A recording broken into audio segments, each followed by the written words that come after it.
quoi ressemblera la voiture de demain? On vient de l'entendre, on nous la promet déjà connectée, plus respectueuse de l'environnement et autonome. Peut-être un jour deviendrons-nous passagers de notre propre voiture, comme à bord d'un train. La révolution est en marche, nous promettent les industriels et certaines PME. Déjà, ils réfléchissent à faire entrer l'intelligence artificielle dans nos vieilles autos. Au volant, nous pourrons demain faire nos courses ou prendre un rendez-vous médical. Des innovations qui posent question. En attendant, en Normandie, l'heure est au prototype et au test, comme à Rouen avec la voiture électrique sans chauffeur, lancée très prochainement par le service de transport en commun de la métropole.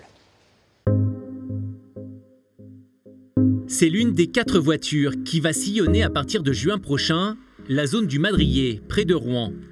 Des voitures électriques, connectées et surtout autonomes qui seront accessibles au grand public. Autonome veut dire sans conducteur. Pour l'instant, ce n'est pas le cas à cause des tests à effectuer en mode manuel. Mais dans quelques mois, c'est cette petite Zoé qui prendra le contrôle. Elle est d'ailleurs entièrement équipée pour cela. On a 2 GPS. Ce sont des GPS bien plus précis que ceux dans une voiture conventionnelle. On a ensuite un lidar 3D. Ça va permettre de faire un mapping 3D vraiment de tout l'environnement qui entoure le véhicule pour pouvoir le repérer. On a ensuite 2 antennes 3G, 4G pour rester en permanente communication. Et pour la partie détection d'obstacles et perception de l'environnement, on a un autre lidar ici. Et toutes les données captées vont être calculées et analysées par un ordinateur logé dans le coffre. C'est cet ordinateur qui va décider de tourner le volant, oui ou non, d'appuyer sur la pédale, oui ou non.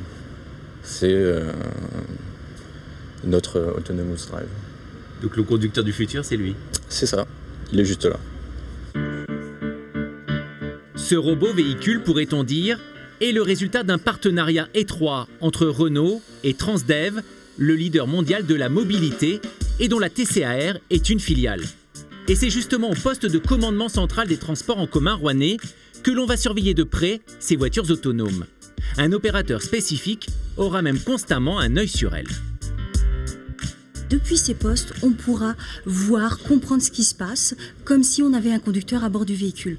On a des caméras temps réel qui nous permettent de voir la route et aussi les passagers. Est-ce qu'on aura aussi des informations sur la voiture?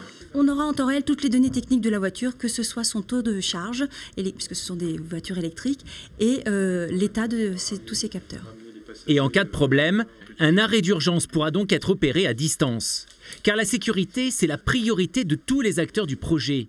Pour qu'elle soit maximale, on va même placer des capteurs aux abords des axes empruntés par les voitures.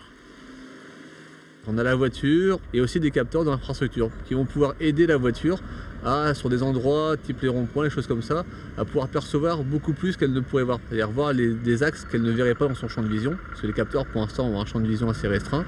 Et donc en mettant des capteurs dans l'infrastructure, qui sont de même nature que la voiture, on pourra lui donner des informations en plus qu'elle ne pourrait avoir toute seule.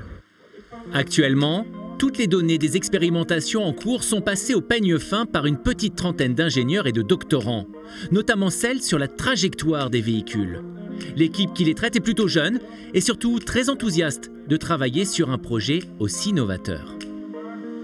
C'est un laboratoire de la mobilité du futur. C'est là qu'il faut placer ce projet-là. Les véhicules autonomes, on est encore dans les phases d'expérimentation. On n'en est effectivement qu'au commencement. Mais la mobilité du futur avance à grands pas. Aux États-Unis, la société Uber a déjà proposé de conduire ses clients à bord de voitures autonomes. Pittsburgh, San Francisco et Phoenix ont participé au programme pendant 1 an.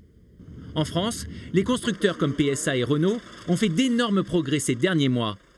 Chacun a mis au point des prototypes déjà très perfectionnés. Des véhicules capables de rouler sur autoroute, de gérer eux-mêmes la vitesse, de se rabattre et même de franchir les péages. Une expérience impressionnante. Là, je suis à 130 km/h, je contrôle plus rien, les pieds, les mains, j'ai entièrement confiance, enfin presque. Ce prototype de la marque aux losanges ne devrait pas être commercialisé tel quel. En revanche, certains de ces équipements pourraient l'être d'ici 5 ans sur d'autres voitures. En tout cas, chez Renault, on aime à rappeler qu'il n'y a pas un, mais plusieurs développements de la voiture autonome. Chez Renault, on souhaite offrir de la mobilité pour tous. Donc on a bien différents types de mobilité complémentaires.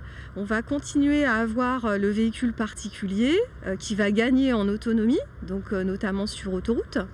Et puis on va avoir un deuxième axe qui concerne les services de mobilité autonome sur des véhicules partagés. En France et en Europe, ça sera la première fois que des véhicules autonomes seront connectés à un réseau de transport urbain sur route ouverte, à la demande et ouvert aux habitants. Sur le quartier du Madrier, 3 boucles de quelques kilomètres chacune seront proposées. Pour embarquer, l'usager devra juste appeler la voiture via une application mobile depuis l'un des points d'arrêt. L'expérimentation durera 3 ans, une période durant laquelle on veut recueillir l'avis des passagers, mais pas seulement. On pense que la technologie aujourd'hui est bien au rendez-vous. Maintenant, il faut le démontrer, il faut le prouver au pouvoir public.